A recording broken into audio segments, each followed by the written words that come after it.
नमस्कार दोस्तों। आज की कहानी है माँ तुम ऐसी होती हो। अजय बहुत परेशान था। उसे समझ में नहीं आ रहा था कि वो इस परिस्थिति से कैसे निपटे।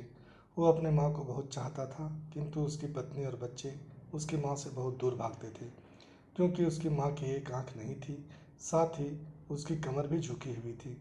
वैसे वह अपना काम सब खुद कर लेती थी, किंतु फिर भी वो उसकी पत्नी और बच्चों के लिए हमेशा खटकती रहती थी। दादी, आप ऊपर के कमरे में जाओ, मेरे दोस्त आ रहे हैं, अजय के बेटे रोहन ने बड़े बेरुखी से कहा।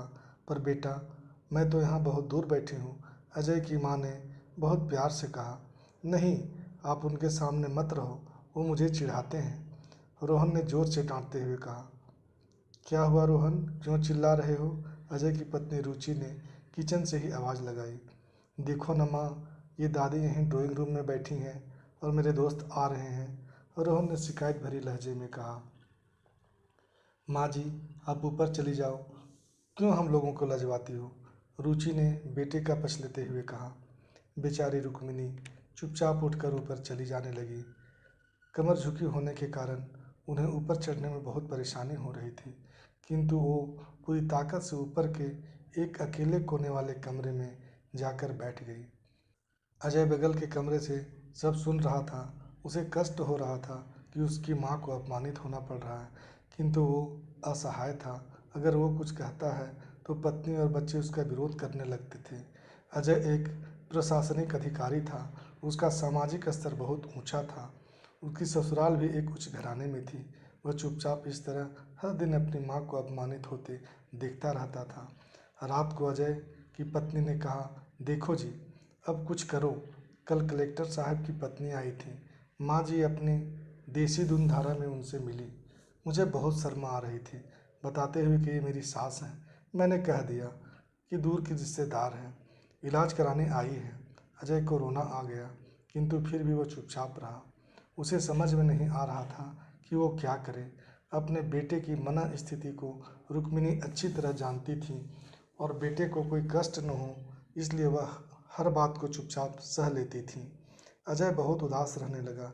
एक तरफ परिवार और सामाजिक स्तर पर जीने की प्रतिबद्धता थी, तो दूसरी ओर माँ। आखिर माँ से अपने बेटे की यह हालत नहीं देखी गई। एक दिन उसने अपने बेटे से कहा, अजय, बहुत दिन हो गए हैं, मैं अपने गांव जाना चाहती हूँ, मुझे वहाँ पहुँचा दो। मेरा यहाँ मन नहीं लग रहा है। किंतु माँ, वहाँ तो कोई नहीं है, तुम्हारी देखभाल कौन करेगा? अजय ने आश्चर्य से पूछा। अरे, सब गांव वाले तो हैं, और वे तुम्हारे मौसा जी तो उसी गांव में रहते हैं, और हम सारी व्यवस्था कर देंगे ना, रुचि ने कहा।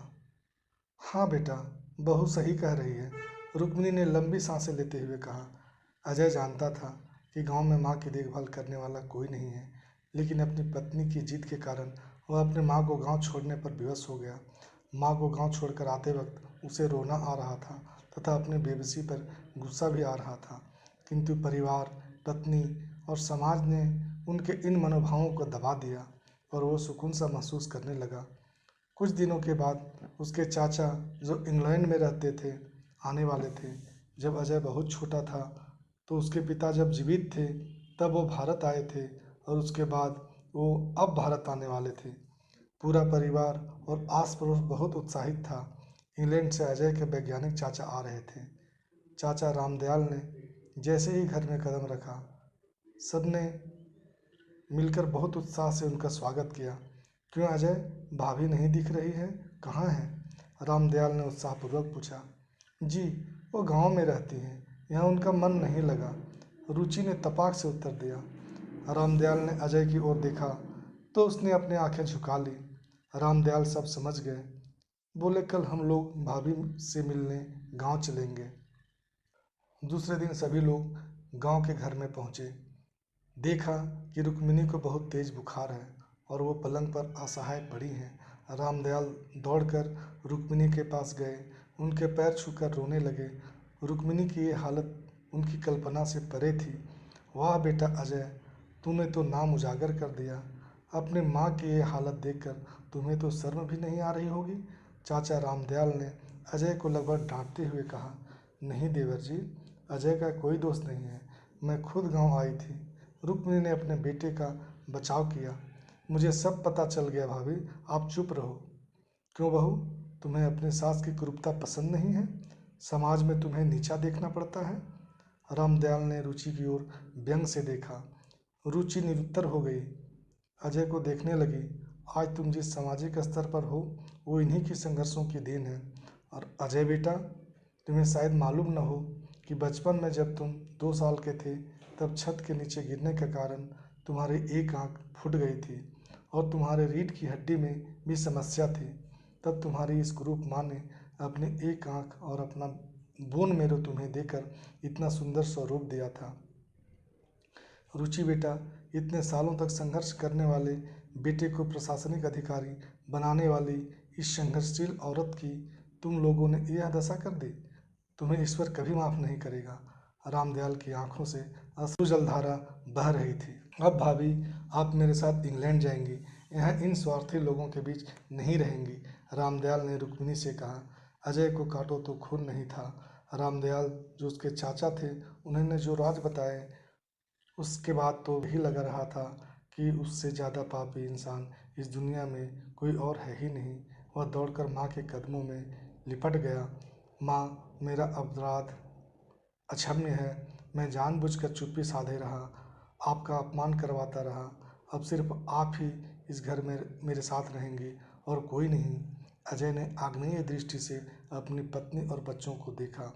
रुचि को भी बहुत पश्चाताप हो रहा था, किंतु उसकी हिम्मत नहीं हो रही थी कि वो रुक्मिणी से आंखें मिलाए। रुक्मिणी ने रुचि की मन स्थिति को समझकर उसको पुचकारते हुए अपने पास बुलाया और अजय को डांटते हुए कहा, खबरदार, जो मेरी बहू को मुझसे अलग करने की कोशिश की तो तुझे ही घर से बाहर निकाल दूंगी। रुचि और बच्चों ने रुक्मिणी के पैर पड़ते हुए अपने व्यवहार पर माफ़ी मांगी और माँ के हृदय ने सबको माफ़ कर दिया।